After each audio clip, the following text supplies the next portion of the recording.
When I was young, I was afraid of the dark. When I got older, I learned that darkness is a place, and it's full of monsters.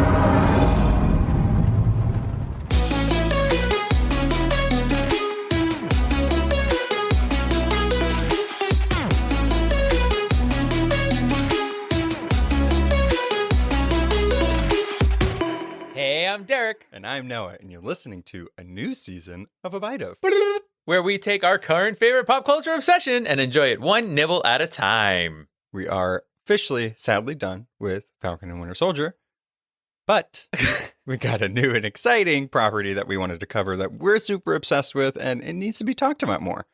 Shadow and Bone, newest Netflix series, great series of books. Why not? We need to dig into this stuff because... Also, what else is out right now? We're going deep into S&B, y'all. There's going to be magic. There's going to be darkness. There's going to be light. It's going to be like, what? So this one is a little different than what we normally do for our seasons. So if you listen to us from the very beginning, we did Midnight Sun with Twilight, and we broke down the entire book. We're not doing that this season. We're more, in this first episode, we're giving you everything that you should know before watching it and also talking about the very first book. Don't want to spoil anything outside of the first book for the series, so don't worry about that. We won't spoil Six of Crows. We won't spoil the other books that are out there. Yeah, got you. Yeah, we're all in this together, y'all. We're on a journey into the fold together. I don't want to go in there. Listen. If you want to get the crap from one side of Ravka to the other, you got to go through the fold. Or go around, but it's fine. Into enemy territory? You're crazy. So how we broke up this episode is, of course, we're going to give you the author history. We're going to set up the world for you. Then at the end, we will talk about the very first book and what to expect from the show. Heck and then yeah. Going forward, we're going to have 2 episodes a week come out of every episode of Shadow and Bone. So on Thursday, look out for episode 1. Breakdown of Shadow and Bone. That's right. And before we totally get into it, make sure you leave us that rating and review if you've loved the show. If you're just tuning in now, listen to this episode and then form your opinion. Yeah. And of course, spoiler warning, like Noah said, we're going to be talking about the first book. So if you haven't even read the book or haven't started watching the series yet, we're going to break down the entire book in this one episode. So you've been warned. Especially towards the end of this episode, we're going to get pretty deep into the book. So careful. Heck yeah. So let us officially take a bite of things to know before watching Shadow and Bone. Yay. Woohoo. So, of course, I got to start off with a little history. We like to talk about the people that make these things. Give them credit. What? How did? Who? When? Why? Exactly. So, to get this conversation started, we have to talk about the author herself, Leigh Bardugo. So I, of course, did a little research, looked up some articles, and I found a really good one from Writer's Digest. And it kind of gives us a peek into Bardugo's journey to becoming a best-selling author. So she was born in Jerusalem and raised in Southern California. Wow. Really cool. And her lifelong aspiration to be a writer led her to earn a degree in English from Yale. Okay. I mean, know, a little school named Yale. Super cheap, super easy to get into. Yeah, we're like, spoiler alert, Rory Gilmore might have gone. Yay. It is a spoiler. So while struggling for years to finish her first draft of Shadow and Bone, she took jobs in copywriting, advertising, and as a Hollywood makeup and special effects artist. So she is, she's no stranger to being on set. No, and also doing quite a bit of work. Yeah. And then it wasn't until she brushed off some quote-unquote pretty wonky ideas espoused by media, TV, and film about what it meant to produce creative work that Bardugo was finally able to embrace a terrible, messy, ugly first draft. That experience taught her something valuable. Let go of the idea that somehow you can outsmart a first draft, she says, because I have never met anybody who can. So the article goes on to say that at first, no one was interested in Shadow and Bone. Wow. She says when querying her debut, Shadow and Bone, she was faced with publishing industry reality. Although young adult novels were popular at the time, her premise was unique and no literary agent wanted to rep it. Yeah, I guess if especially if the first draft is a little messy, yeah, I could see them being like, yeah, the premise is good, but it's not great. Yeah. And so she kind of went out there, but she kept pursuing it. She kept pushing. And finally, someone picked it up. And the series was sold in a 3-book deal in 2010. Wow. And then within its release, a week of its release in 2012, Shadow and Bone skyrocketed to the top of the New York Times bestseller list. Actually, I had no idea that it came out in 2010. Well, 10, it right? was it came out in 12, Oh, but okay, it was okay. written and accepted, and the deal was made in 2010. So it took 2 years before it actually went on the market. But that's also not that long ago.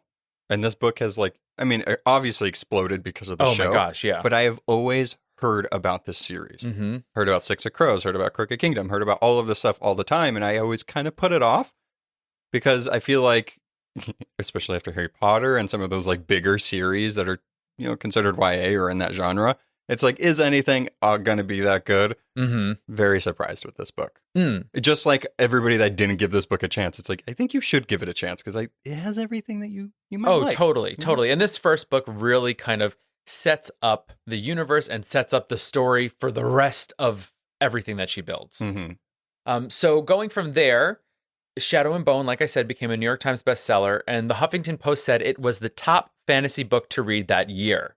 Nice. It's the first in the trilogy, followed by Siege and Storm, and finally Ruin and Rising. Then the Grishaverse continued to grow with the Six of Crows duology, and more recently, the King of Scars duology. Together, the Grishaverse books have sold over 2.5 million copies worldwide and have been translated into 38 languages. I mean, every book does that. Come on. Right? Just a couple, 1 or 2 or 38 languages. It's no big deal. And it's really cool because the way she got the idea for this entire story was she was hanging out at a cabin with some friends. She was staying up late and she got up and it was pitch black and she was just freaking herself out. Mm-hmm. And she couldn't help but think of the idea of, what if this darkness that I'm experiencing right now is a place? And what if there were monsters that lived in it that were real?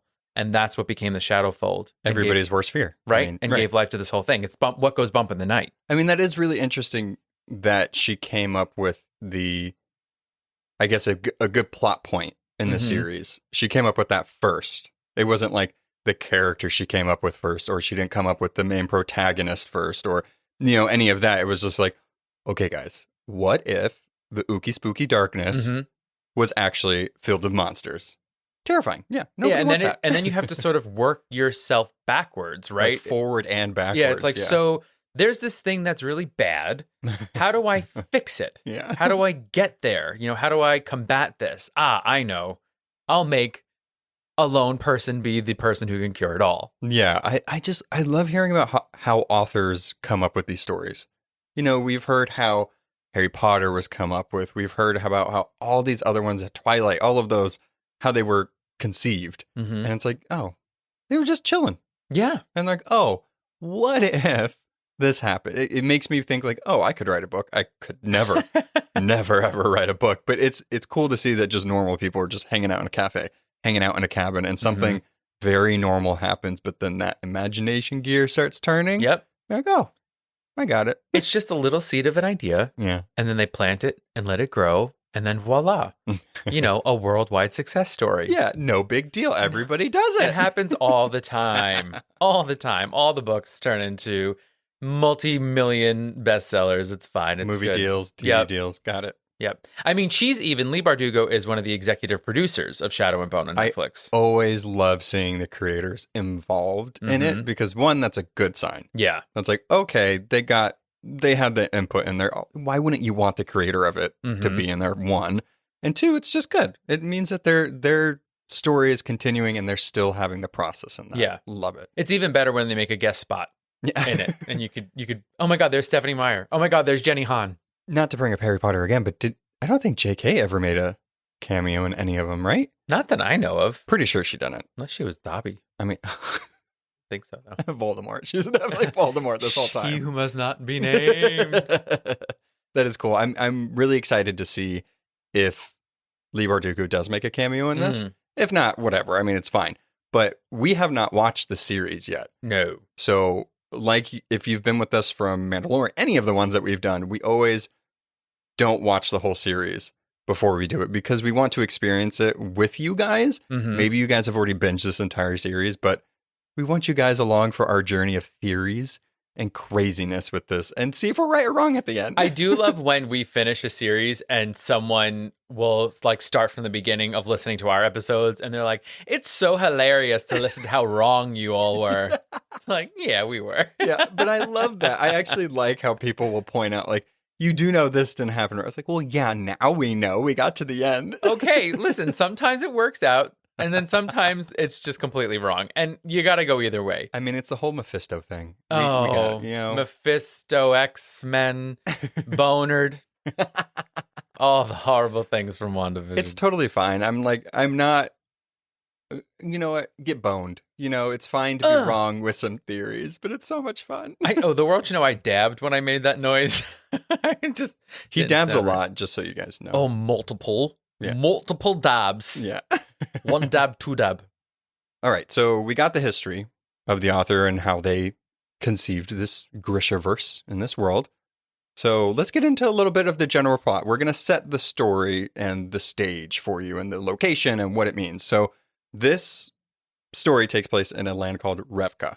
And it's more of like, it's set in like 1800s Russia. That's what it's inspired by. So a lot of the fashion and the names, which are super not easy to pronounce half the time. Yeah, let's take a moment there because I've been calling this the Grisha-verse as long as it's been out. And then we're like doing research and it's actually pronounced Grisha verse. And it's very Russian based, a lot of the words. So apologies ahead of time. I truly believe we will learn as we go on, but it's like one of those things where you like say something one way for so long in your head, and then you have to like deprogram yourself to say it the actual correct way. Yeah. It was like Hermione, like for the longest time I didn't know how to say that. I called her Hermione. And then it was like, that's wrong. Must stop saying that. It's Leviosa. Okay. I mean, story of my life. So in Revka, how this land is set up. So Revka really takes place where most of the stuff takes place. And to the north, you have Firda, which I would say are more like the Siberian Vikings. Yes. Kind of that vibe. Snow. Yeah, right. I mean, it's the Siberian tundra up there. Then to the south, you have the Shuhan. And they're very much inspired by Asia and Asian culture. Right. But it is cool to see these three different types of groups in such a small piece of land. Like, I want to know what the rest of the world looks like. Yeah. Because if you look at the map, I mean, that can't be all of the world. Right. It's just a tiny little section. And even to the right of Ravka, so the east, there's mountains, but there's got to be something over the mountains. Right, exactly. You know? And right to the west of Ravka, you have the Shadowfold. Right outside to the more west after the Shadowfold, that's where you have, you know, the sea, you have the trading ports, you have all of that stuff. And the reason why this Shadowfold is such a big issue is because all of the trade goods coming into Revka or even to the north or south have to go through the Shadowfold. So it's like you go through the worst part to just get sugar. Yeah. Yeah. So it's like there's all of Ravka and it's separated by the Shadowfold. So there's West Ravka and East Ravka. And they're still one country. It's just that they got this darn swath of shadow, you know, going right through them. Yeah. And it would be crazy to go north or south. So you have to go right through it. But there are beasts that live in it. Yes. In the Shadowfold, there are Volcra. And these are just like winged, disgusting vampire looking things. Oh, terrible. Demons? Yeah, they have big claws. They eat people. They, you know, fly them away. Talons? Not great. Terrible people. So if you go more west, you get into the True Sea. And just a little to the south, you get to Kerch, which a big point in the show, and they do talk about it in the first book, is Ketterdam. And that's like the capital of this island nation, I would say. And that's where it's kind of like it's like a bustling city, and they've kind of industrialized a little bit more than Revka has. Yeah. Revka hasn't, so they rely mostly on the Grisha. Yes. I feel like Ravka feels very fantasy. Right. Ketterdam feels very steampunk. Yeah, it feels like more of Victorian England. Yeah, exactly. Yeah. That's, if you can picture it that way, that's what should be in your head. Russian fantasy versus Victorian England, basically. Jack the Ripper and Anna Karenina. So speaking of the Grisha, and I think this is one of the coolest and most fanciful parts of this series, they're called the Second Army. So the First Army are just normal soldiers, people that have guns and commanders and all of that. The Second Army are the Grisha. And these are the ones with powers. These are the ones that you really want to know about and you would want to be in this universe. Yeah, so you figure Harry Potter had their houses. Mm-hmm. You figure Divergent had their groups. There's always like these like groups of people that can do things. There's Avatar: The Last Airbender, and that sort of feels like that sort of magic part, because not everybody in this world has magic. Exactly. And I think it's part of the recipe for a good success of a book, is that if you get people to want to be a part of this specific house or the specific sub group of people, then it's like, oh, it starts this conversation of like, ooh, I want to be in the Fire Nation, or like, oh, I want to be in Hufflepuff. So it's like, it's cool. I think that's like a standard for YA fantasy. Yeah.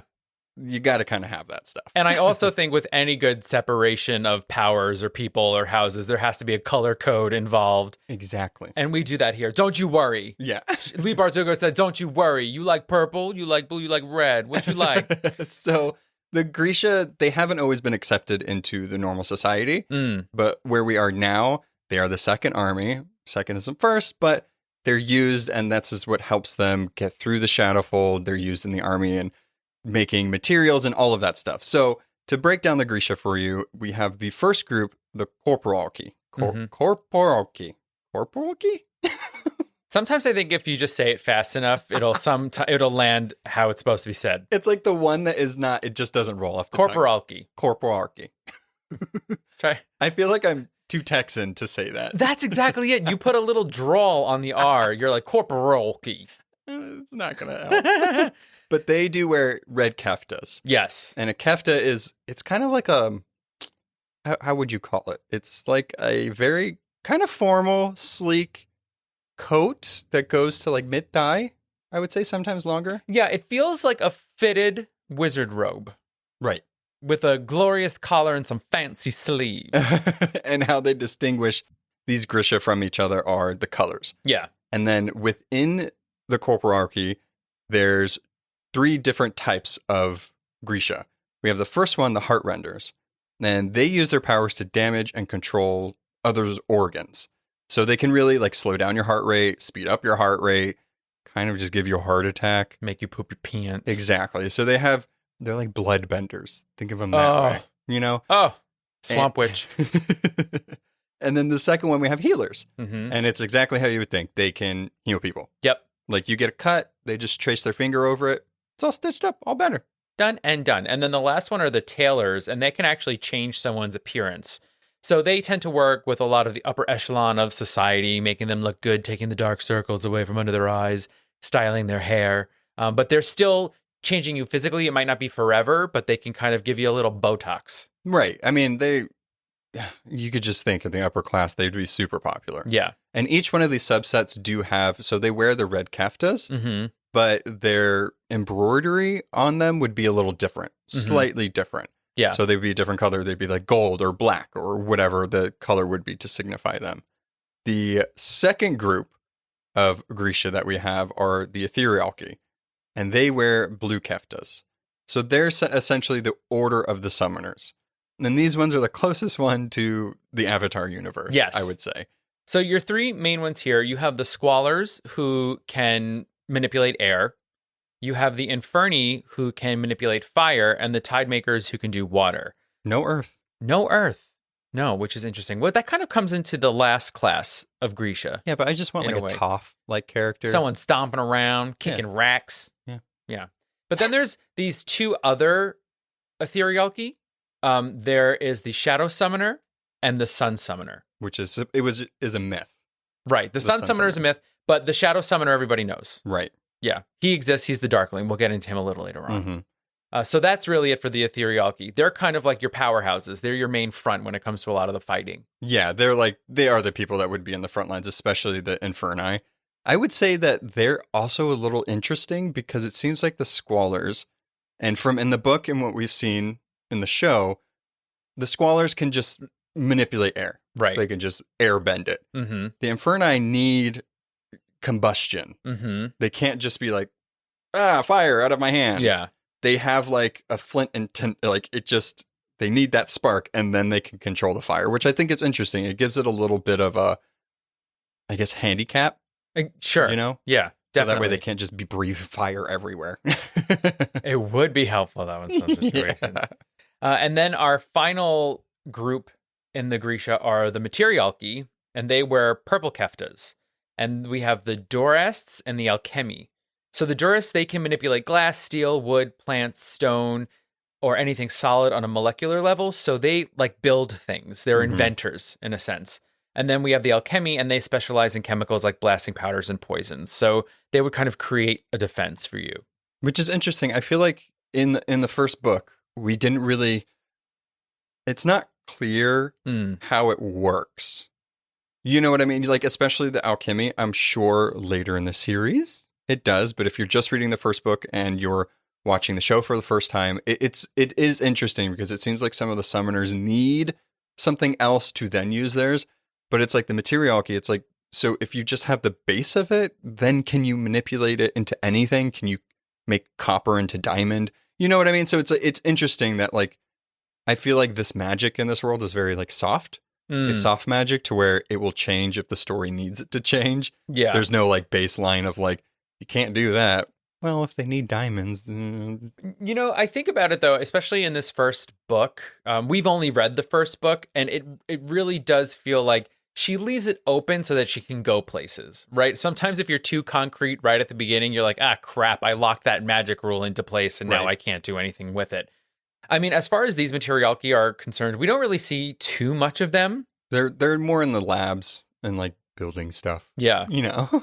They're just putting on their goggles and doing stuff behind the scenes. Yeah, one of the cool things that they do that we find out in the first book, and some of the things that they can do is the Materialki, they make some of the keftas bulletproof, which is cool. It's just normal fabric. It would feel like wool or whatever else, but it's bulletproof. So that's just we're not trying to be like the Materialki are kind of like, what do they do? It is cool. Like, it's just, what can they do? Like, how do they do it? Right. And I think we're asking that because there's really one person of the Materialki who comes into play into the first book. And other than that, we don't really see anybody. So we're kind of questioning what they can do because we just haven't seen it. Yeah. And the coolest thing about them, I think that it's not just, they don't just know how to do this stuff. They have to know science. They call it like little science and stuff like that, where they actually learn biology. They learn chemistry. They learn how things work to the atom and molecular level. So it is cool that they're like, I'm a scientist, but also I have magic. You know? It's pretty bitchin'. Yeah. I like it. So, of course, though, the question must be asked, out of the Grisha, which kefta would you wear and what power would you have? Oh, I would probably be wearing that red kefta and the Corporalki. Corporalki. And, you know, I would be fine with any of them. But I do have to say that a Heartrender, the name sounds badass. And also it's really cool. Yeah. Like, hopefully I could also heal maybe in there, but, you know, probably be a Heartrender. What's funny or interesting, I should say, is that I kind of gravitated towards the Heartrenders as well. Interesting. But I saw it more for myself on more of an emotional level. Calm down. Exactly. Yeah. Like I would be able to be there to calm someone down, to help them in an area where they might feel overwhelmed. I don't know if I would feel comfortable squeezing someone's lungs. You know, they could like basically stop someone from breathing. But you know that if you were in this universe, they'd use you as like somebody to torture people to get information out. Which now that I'm saying that, I'm like, I don't know if I'd want to do that. Right. But it is cool. I don't know why I'm so. I definitely wouldn't want to be a healer because gross blood. But you heal it. You make it go away. I know, but you gotta go near it. Like, what if someone's intestines are hanging out? Do you have to put them in first and then touch it? I probably. Right? I know. So I don't know, you guys. But I mean, like, if it was like part of me, maybe I would be like fine with it. You know, it's like I wouldn't be a doctor in real life. I know, but like. And they just feel so different from something like an airbender or a firebender, you know, where like the elements. They're bloodbenders. Right. Yeah. Yeah. It feels like, wow, new. It feels newer. And the interesting thing I think about the Corporalki, and I think a lot of these are that way too, but the Corporalki, they really, depending on what path they choose or is chosen for them, that's what they do. You know, so it's like the Heartrenders go to one side and then the healers go to the other side because they're so different. One is inflicting pain, one is reversing the pain. Yeah. So I think it's cool that within these groups, there's also subgroups And there's, I want to say mutations within them. Like some of them can do both, or some of them can do more than what they're supposed to be able to do. Mm-hmm. So I think that's really cool that it is still open to be like, yeah, people can do multiple things. It's fine. Why not? Multi-talented. Yeah, I want to be a materialky and a corporalky. Whoa. Yeah, why not? Lighting people on fire. And also like putting them out with a super special blanket. Oh, That's lovely. like a fire retardant Oh blanket. my God, Never all mind. 3. Okay. All right, you're doing a lot of damage, but then reversing it. So I don't know. You're like a chaotic good or something like that. I don't know. That is usually what I am in D&D. All right, so now that we've kind of talked about the land, we've talked about the magic, let's talk about the book. So the way that we broke this down for ourselves is that we read the book, we looked at the chapters, and we separated it into 5 different parts.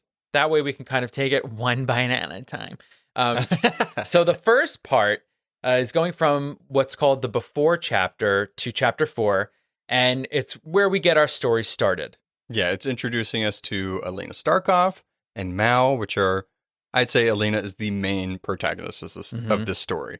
And we really get to see kind of where she comes from.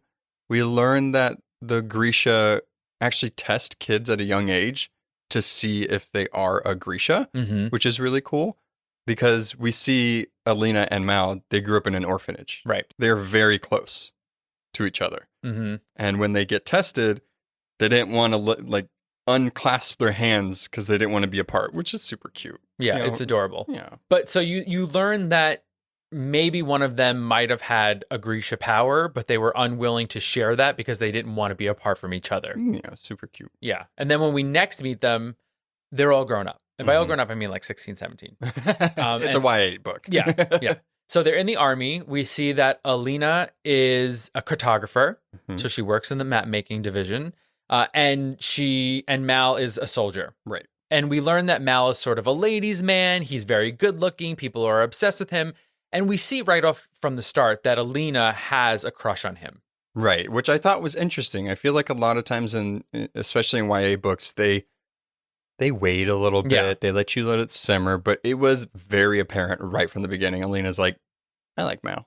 Yeah. He's cool. He's Which cute. felt refreshing. Right, it was. I Yeah. was like, oh, great. Yeah, no mystery there. Just She right loves off him. the bat. Guess what? I love him. Yeah. Get into it. And Okay. Mal is considered a tracker, so he's very good at tracking things. That's literally I mean, what that means. it says it right there. Yeah. Right in the name. Yeah. And so there's another kid named Alexei there. He's a cartographer as well. You know, she's kind of seeing where she fits in all of this, dealing with her feelings. But we learn that they will be going on a trip through the Shadowfold. Right. Yeah, and I think the cool thing about this book and how Leigh Bardugo presented this information is that you're finding out how the world works as Alina is finding out, because she's not part of the Grisha. She's a cartographer. She was an orphan and she's just trying to make her way. Of course, she went enlisted into the first army.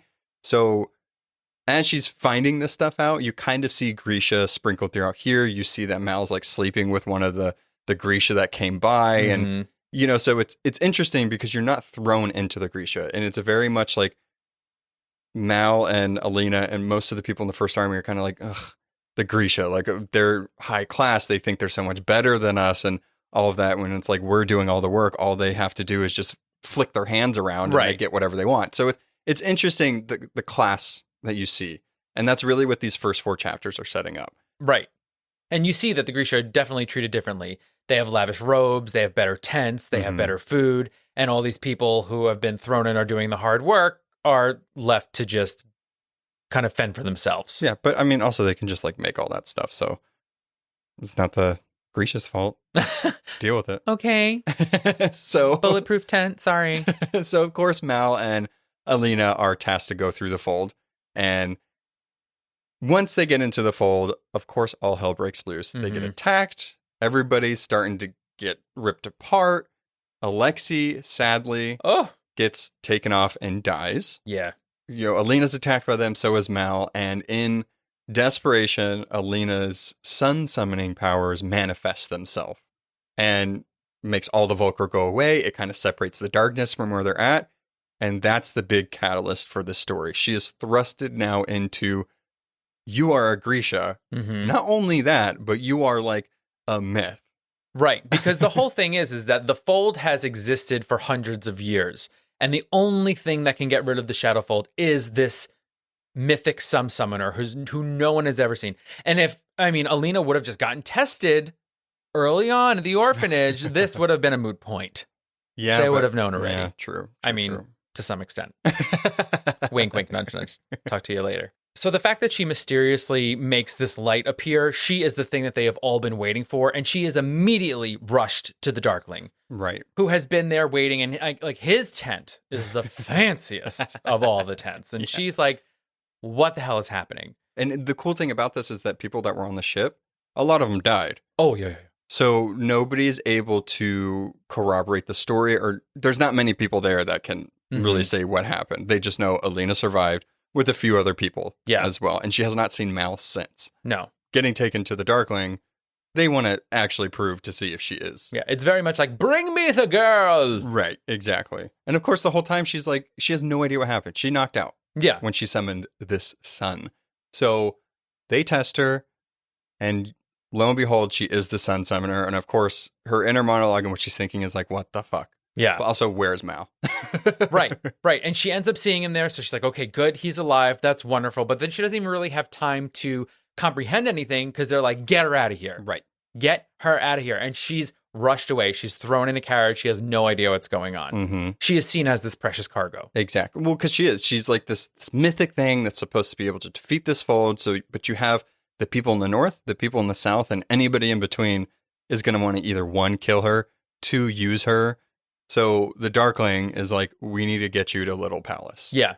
So she's put in this carriage. She's there with some summoners that are there to protect her. But of course, there's an ambush by some Fjerdans.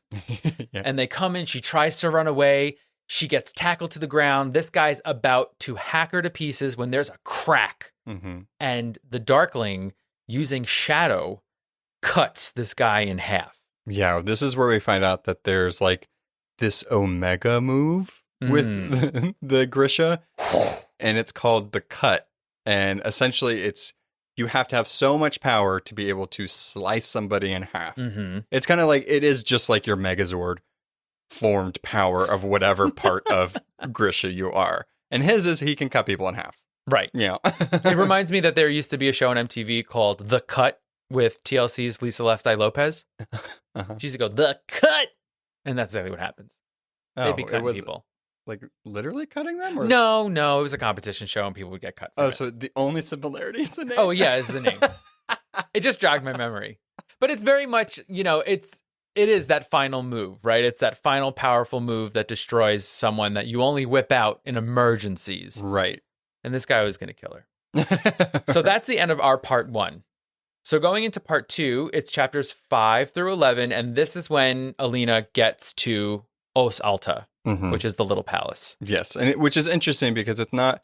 There's a king. There's a monarchy here in this land, and the little palace is where all the Grisha are. This is where the Darkling kind of rules over.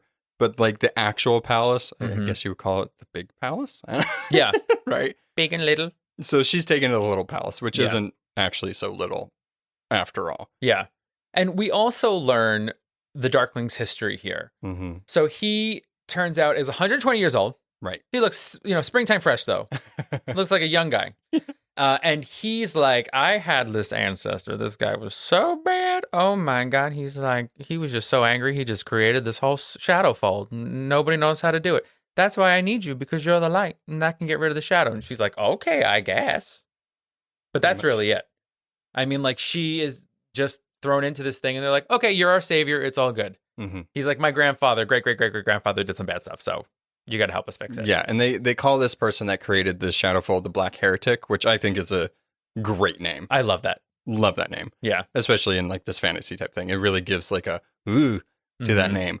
And this is where we also find out that, so Alina this whole time has really pushed her power down. Mm-hmm.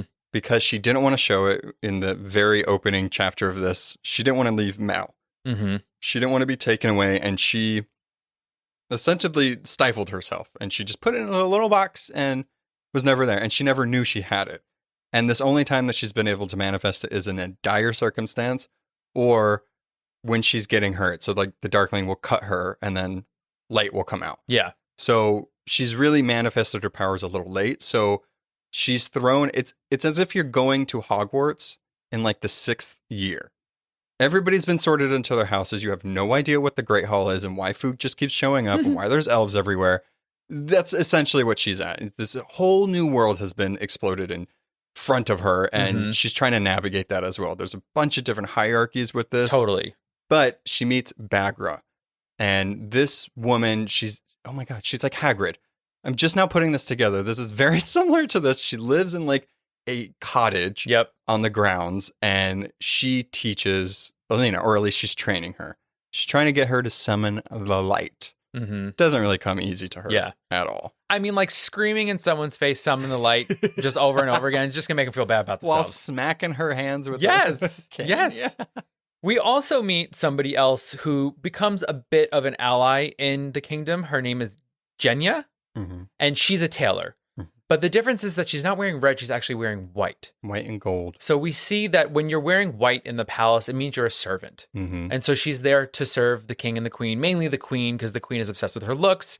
And Alina is not used to this lifestyle at all, where people have to be fancy and be presentable. I mean, she's just been wearing breeches and a coat her whole life. She's dirty. Yeah. So of course there's like a makeover montage in this entire thing, right? There's like a scrubbly bubbly bath, and they try on different things, and they do her hair, and we see her really being like, what is happening? I don't know any of this. I'm definitely a fish out of water here. Once she has her full makeover, she is then shown to the king and the queen. She shows off her powers, and of course they're all like, oh, delightful, she's amazing, right? You know, and she's like, a guy just tried to kill me yesterday, and then I watched him get cut in half. And then these people are just like snacking on desserts. Yeah. And with her dealing with all of this and not being able to summon her son, Genya really becomes a comfort for her. She's able to talk to her whenever she's given her kefta. It's black like the Darkling. So it's like separating her even more from the rest of the group. Because remember, there's blue, purple, and red at base. But the Darkling wears black.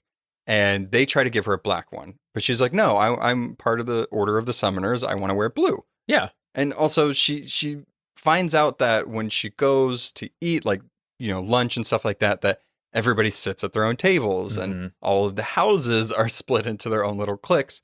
Yeah. She doesn't understand why Genya can't come sit with her. So I like that part of the story, finding out how the world of the Grisha are even more like separated, and there's hierarchy and there's different levels to it. It has its own politics. So it's like you deal with the greater world politics. Right. And then within your group, you have all this other shit. Just when you think you're out of the lower dregs, it turns out there's even more crap to have to deal with. So she's shell-shocked in this entire situation. And then we see none of this is coming naturally to her. The social aspect of it, even the training aspect of it, the physical education, the Grisha education, it's all very overwhelming. And she's just like, doesn't have the hang of it. Yeah, like, she has to learn like math. Yeah. And stuff. And then she has to learn how to fight hand to hand. And then she has to use her powers, which she never knew she had. So there's a lot going on for her. And also, she hasn't heard from Mal this whole time. Right. Mal, she's been writing letters to Mal. Nothing. Heard nothing. Not one response. Not even a quick text. KK, thumbs up, wink emoji. Nope. Nothing from Mal. We even meet this really creepy guy called the Apparat. Yeah. And he feels very like Rasputin. Yeah, he's very swarmy. Like, yeah. You remember in Lord of the Rings that creepy, greasy, nasty guy that was always by the king that tried to kill the king and all of that? That's what he felt like, especially in the book. Or like Jafar from Aladdin. Oh, yeah, that too. Right? Iago. You know, there's no Iago. No. But no birds. But he also is very based in religion and spirituality. And it's very serious for him. And whenever she's in his presence, she's just like, get this guy away from me. Yeah. Well, because he's also creeping up behind her. It's not great. And in this, we also learn a little bit more about this other thing that works in the Grishaverse, and it's called the amplifiers. So there are living amplifiers, which the Darkling is one. And essentially what that means is they literally amplify other Grisha's powers. Yeah.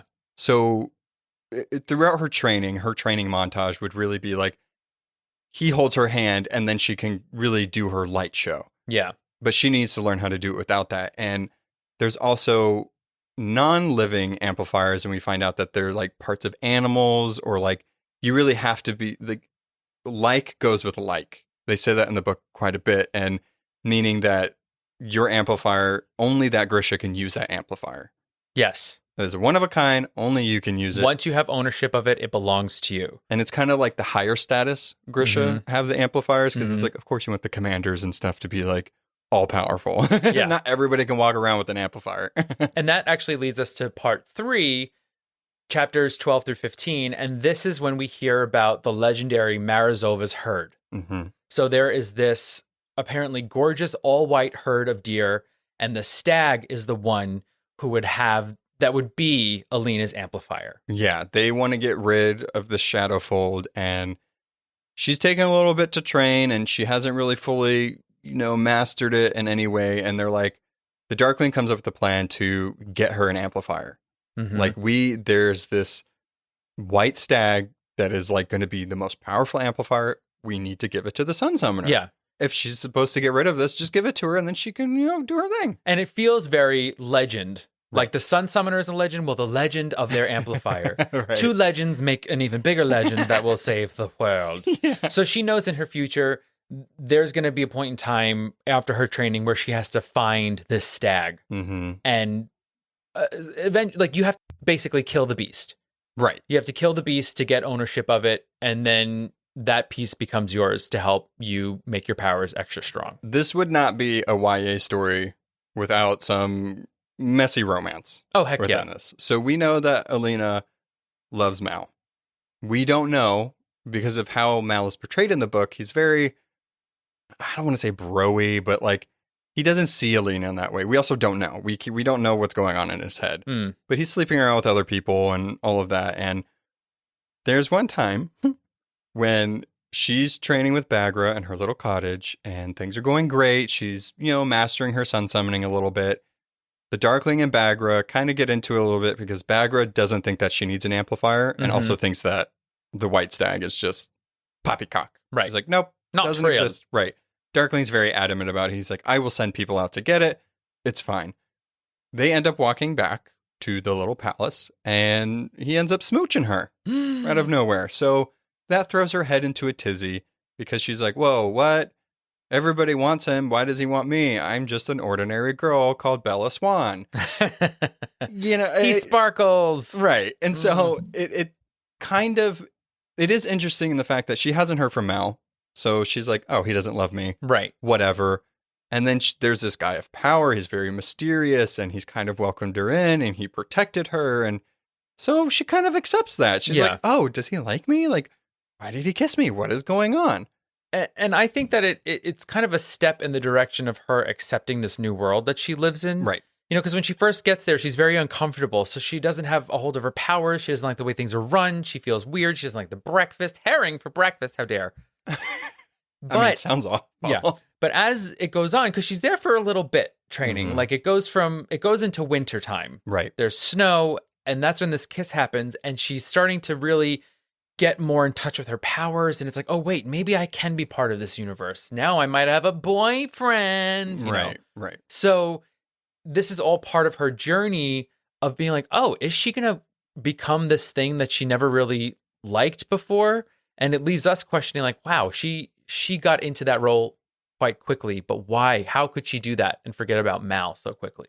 Yeah, I mean, well, also she hasn't heard from him, so his fault. Because we do see that there is, like we talked about at the beginning, this like difference between Grisha and the First Army, and they feel like the Grisha look down on them, which they kind of do, and the First Army feels like they don't get treated well, and it's all the Grisha's fault and all of that. So it's one of those things where I think Mal is very much like, oh, now you're one of them.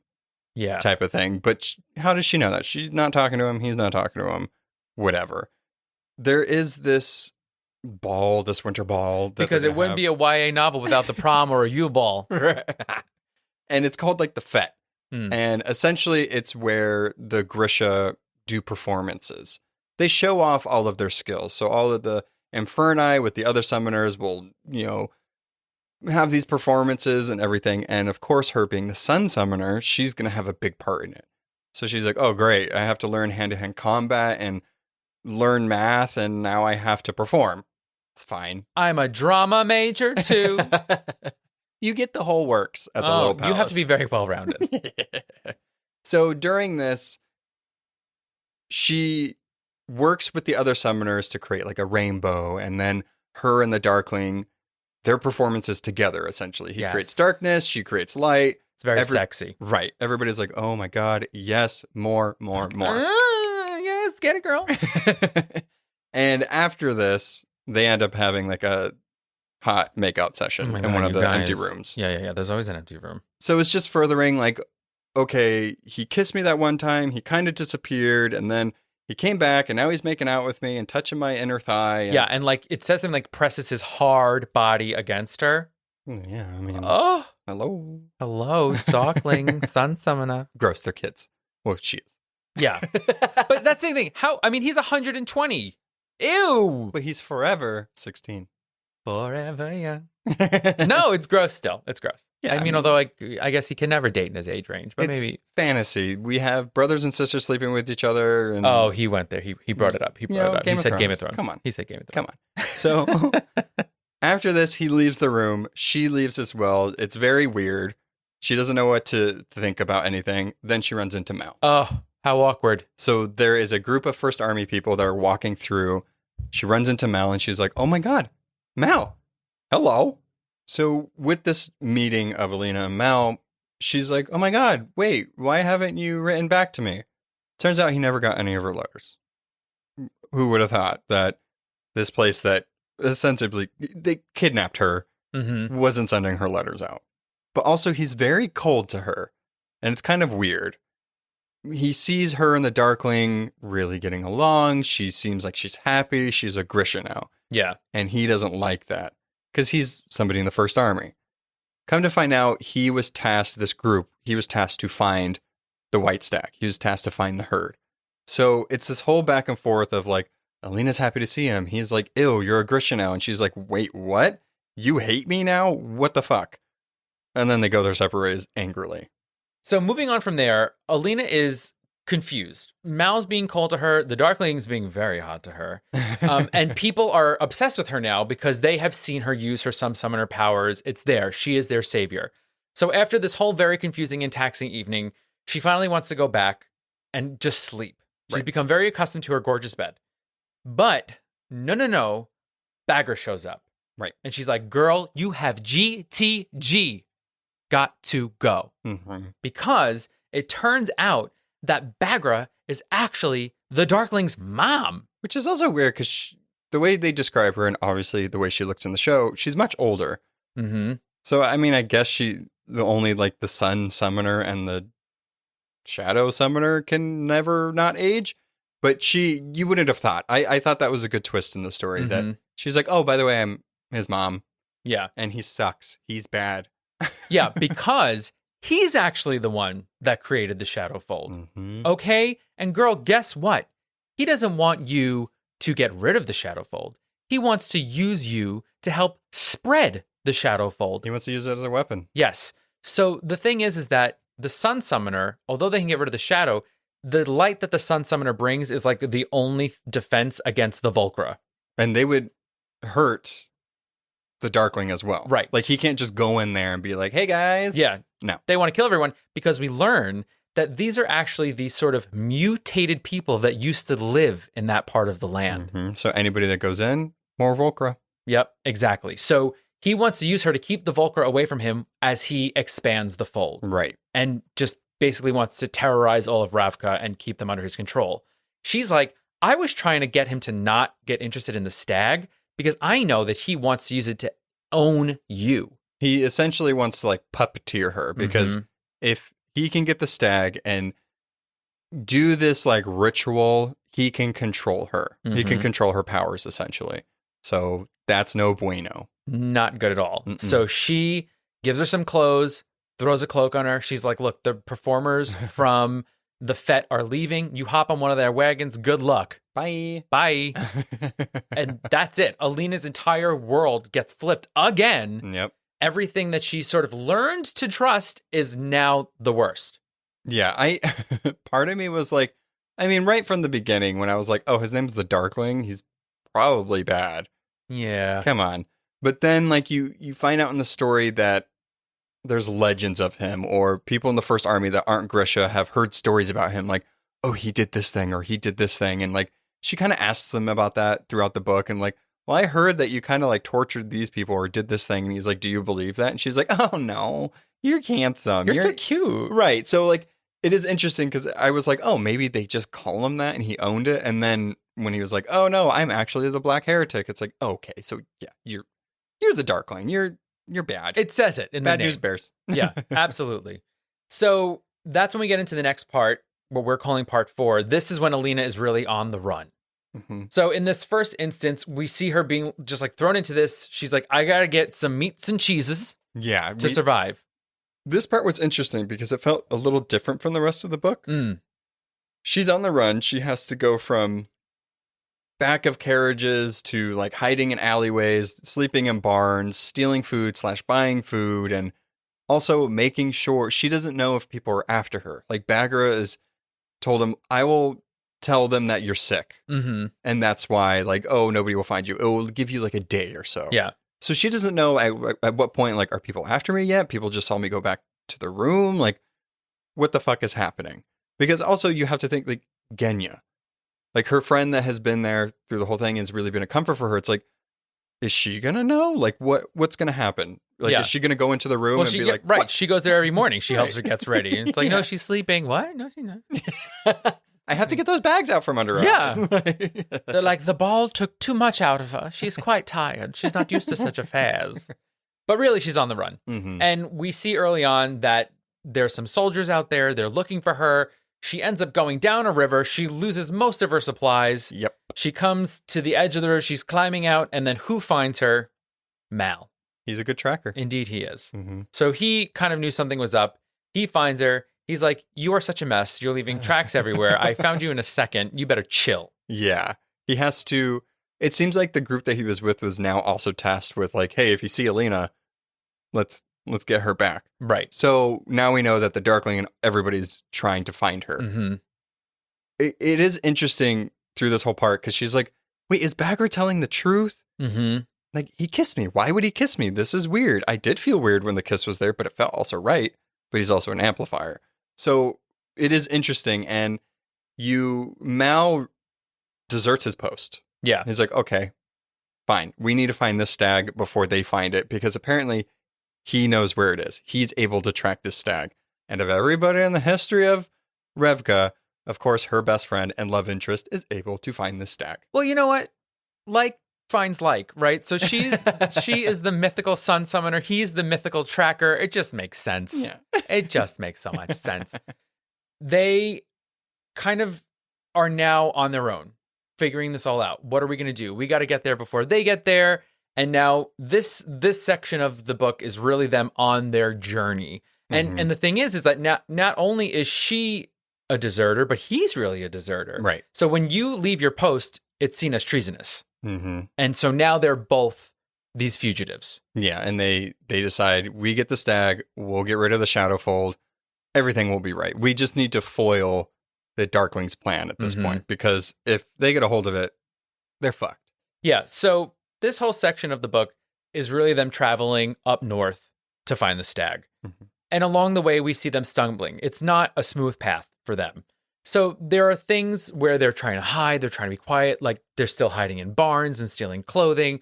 And as they're making their way up to find the stag, they come to this small town that's celebrating a butter week, which is some sort of festival of delights. Yeah, I guess there's food everywhere. Yeah, and so like one of the main things is like there's a guy on a wagon and he's like throwing danishes and sweet rolls at the children. Right. And so she gets one. You know, it's like this moment of like, she's like, come on, we've been on the road. Let's have a sweet roll. And he's like, all right. Even though he told her no. And then, of course, these like horrible thieves find them and they try to slit their throats. She also has like these really cool mirror gloves where she can like unhinge a mirror that helps amplify her light power. So they end up escaping from them. Yeah, she uses it to blind people. So Yeah. it was a cool thing that they engineered the materiality to give her an extra upper hand in case Mhm. she is dealing with anything Right. that she needs to. So they do escape, these guys, and there's a couple of conversations of like, she's like, I'm going to be the cause of so much death. Yeah. I hate this. What's going to happen? He's like, it's like either like they die or you die. So you have to be the one to save everyone rather than let everyone die. Mm-hmm. And there are going to be people that are sacrificed along the way. So they finally get up north. They're tracking the stag. They actually have a moment together where there is an admittance of love between the two of them. And there's a kiss. Yeah, Mal says the line, and I think because I read it on a Kindle, and so you can see where people highlight, and this was like one of the lines that a lot of people highlighted, and it was like, I'm sorry it took me so long to see you, Alina. And it's like, yeah, joke's on you, Mal. He finally got to see her now that she's all lit up from her light. Yeah, I think it is interesting. I feel like that was probably my least favorite thing about the book was like, oh, okay. I guess he likes her now. It was so flip-floppy with him where I was like, I don't like Mal in the book. He was really uninteresting to me. He wasn't there for most of the book, and then he comes back and blah, blah, blah, blah. So at this point, it is interesting for Alina because she loved Mal, and then she kind of gave up Mal to embrace this Grisha universe and where she is now. And then she started having feelings for the Darkling, and then the Darkling's really an ancient black heretic. And now Mal is like, I love you. And I would be like, oh my God, boys. What a whirlwind. Over it. Too much. So as all things magical happen, they share this kiss, and there's a soft crunch in the snow. And as she turns around, there is the mythic stag. Yep. So she walks over to it, and the whole thing is that she's got to kill it. She's got to kill it. Right. And she places her hand on its head, and it's this gorgeous creature. And she says, "You know what, Mal? I can't kill this beast. She wants to show mercy. There has to be another way." So she is there in that moment, sacrificing that animal to let it live. So sacrificing her power to let it live. Yeah, and she feels like, because Mal was about to kill it, and she's like, well, let's wait a second. And because, I mean, she probably feels like the Darkling can't find it, because it's been a couple weeks, he hasn't been able to find it, he's tasked teams to find it, and I mean, obviously, if people throughout history or whatever, this myth, people haven't found it, maybe she's like, I mean, we found it, we know where it is, but like, let it go. Let it live. Right. And just as the animal lover in me is so happy to see this stag set free, thump, an arrow to the heart. Yep. Yeah, so the Darkling and his forces show up, and they kill the stag right in front of Alina. Which sucks, because she was supposed to kill it, but now he killed it. Which, as we are told, how this works is whoever kills it controls the amplifier, and which is exactly what you don't want. And in this little standoff, prior to that, Alina had told Mel, hey, if it comes to it, you need to kill me. Because if I die, then he can't Darkling, use me. Right. And the Darkling can't use the Shadowfold how he wants to use it. It just needs to be done. And he's like, okay, I get it. Sure, I'll kill you. See, I don't like him. But he can't bring himself to kill her. Right. She tries to put them in this protective light bubble, but the Darkling uses his shadow power to overpower her. He has one of his little minions disgustingly cut off the antlers of the stag. He puts it around her neck, and it fuses, and she is officially his amplifier. Yeah, we find out. So, tracking back a little bit, we forgot to mention this character. There's this character called David, and he's a Materialki, and him and Genya are a thing. And it's interesting because Genya's very she's very sure of herself. She's very strong-willed, and she's a little spunky. And David is very quiet, very reserved. Anytime they went by him, he was like, I'm not going to talk. I'm busy. Right. I'm making things. And this is where some of the first betrayal outside of the Darkling happens, and David is there and helps fashion it to her. Yeah.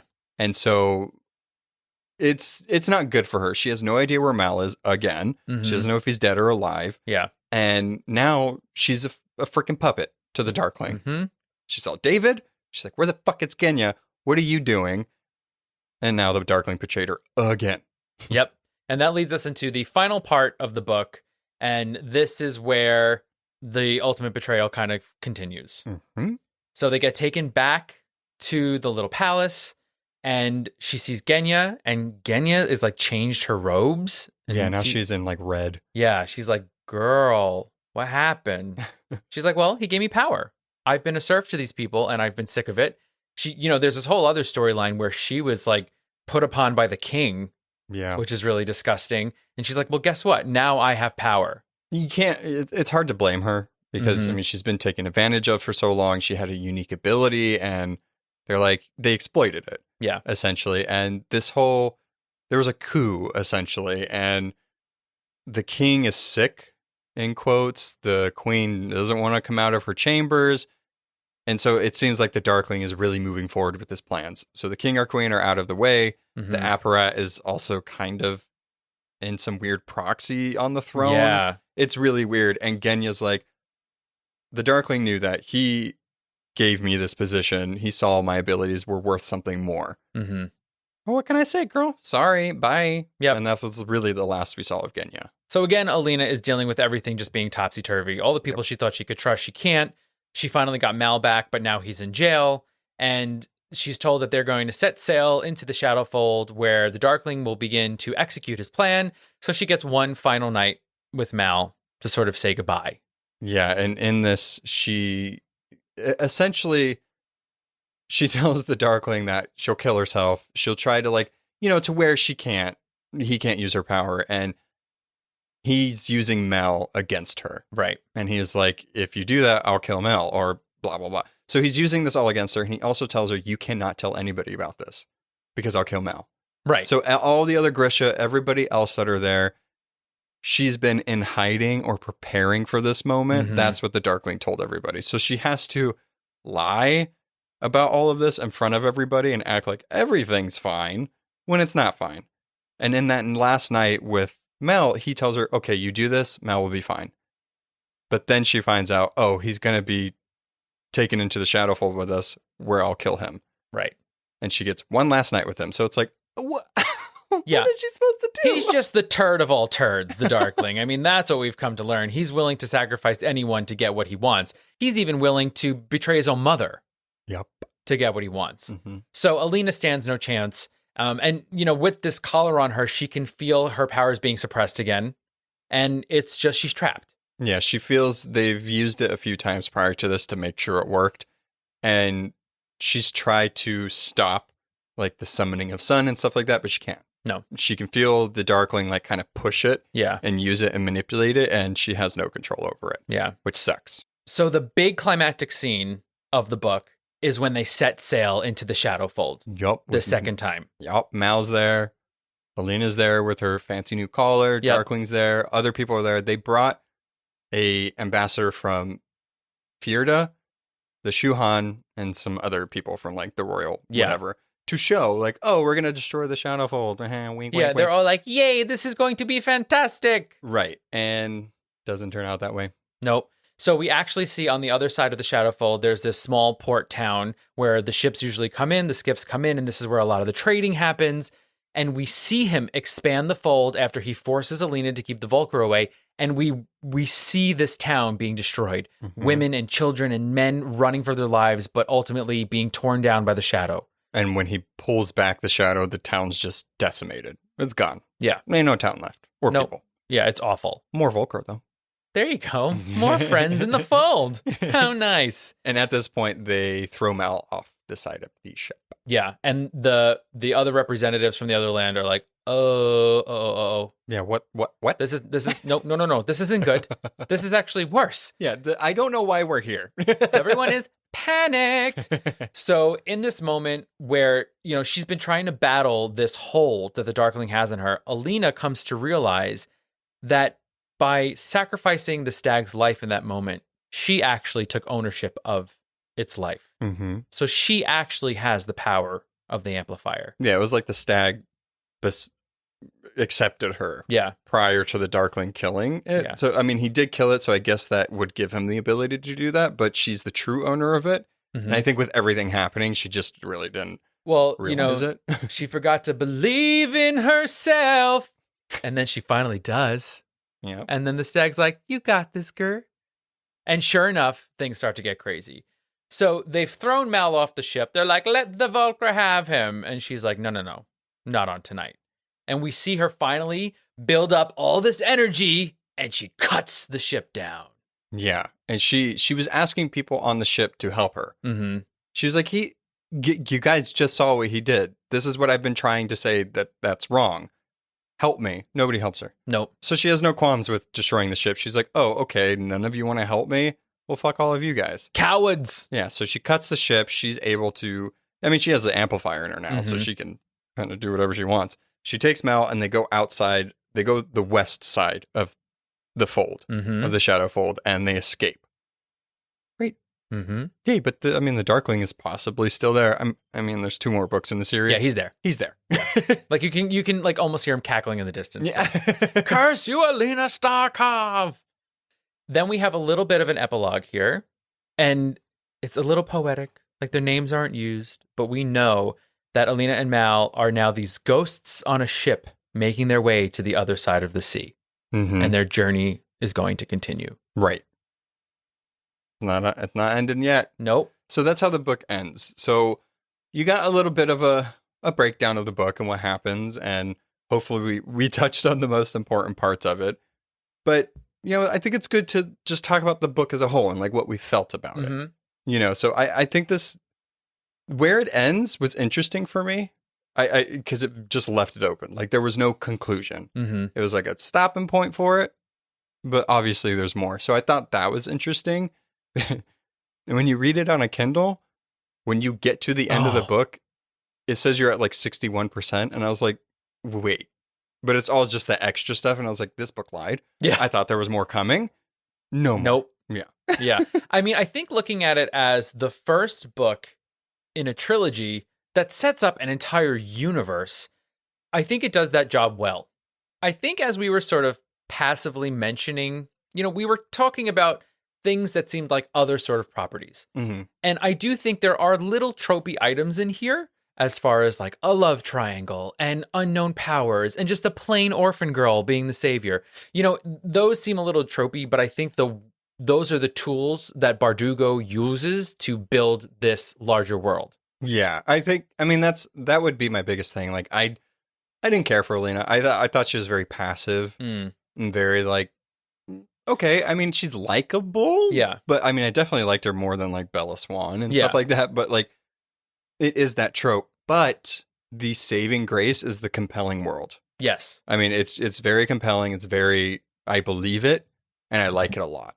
So that was the thing that really just kept me reading and kept me like, okay, I'm liking this. I really like this. But it is interesting because I felt like most of the book, I was like, I like most of the people. They're cool. But I was just like, yeah, they're normal characters. I was surprised on how much I didn't like Mal in the book. And I feel like there's a lot of people that didn't like Mal. Yeah. But he was just kind of a dick. So, right. Right. I think the thing for me is that I think you bring up a good point.